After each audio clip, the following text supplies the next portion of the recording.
তো সব কথাবার্তা ফাইনাল করে বাসায় ব্যাক করার পথে আমরা একটু নার্সারিতে দাঁড়ালাম আমার গাছগুলোর জন্য সার কিনতে। নার্সারিতে আসলে মনটাই ভালো হয়ে যায় এত সুন্দর সুন্দর গাছ আর ফুল দেখে। কিন্তু বাসার গাছগুলোয় কেন জানি নার্সারির মতো এত সুন্দর ফুল ফুটে থাকে না। তো নার্সারি থেকে হাঁটতে হাঁটতে চলে আসলাম বাসার কাছাকাছি আর বাসার সামনের ভ্যান থেকে নিলাম 1 কেজি শসা।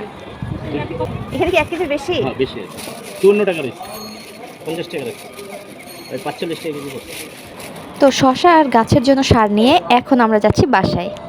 বাসায় গিয়ে ফ্রেশ হয়ে সবার আগে কিছু একটা খেতে হবে। বাইরে আমরা কিছুই খাইনি, অনেক ক্ষুধা লেগেছে আমাদের। আর 1 ঘন্টার মধ্যে আমাদের সোফাও চলে আসবে।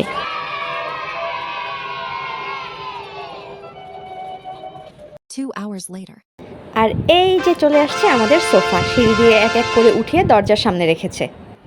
আর আমরা যে কাভারটা পছন্দ করে এসেছিলাম সেই কাভারটা সবগুলো অ্যাভেলেবেল না থাকায় ওরা সেম টাইপের আরেকটা কাভার দিয়ে পাঠিয়েছে আর বলেছে পছন্দ না হলে 2 দিন পর এক্সচেঞ্জ করে নিতে। বাট ফরচুনেটলি আমাদের এটাই বেটার লেগেছে। আর এই তো খুব সাবধানে সোফাগুলো ঢুকানো হচ্ছে বাসায়।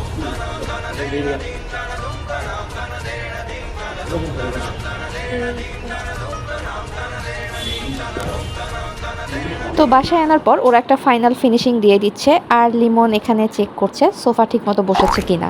সোফা বসানোর পর এই হচ্ছে ফাইনাল লুক। তো কেমন লাগলো আজকের ব্লগ, সেই সাথে আমাদের নতুন সোফা কমেন্টে অবশ্যই জানাবেন।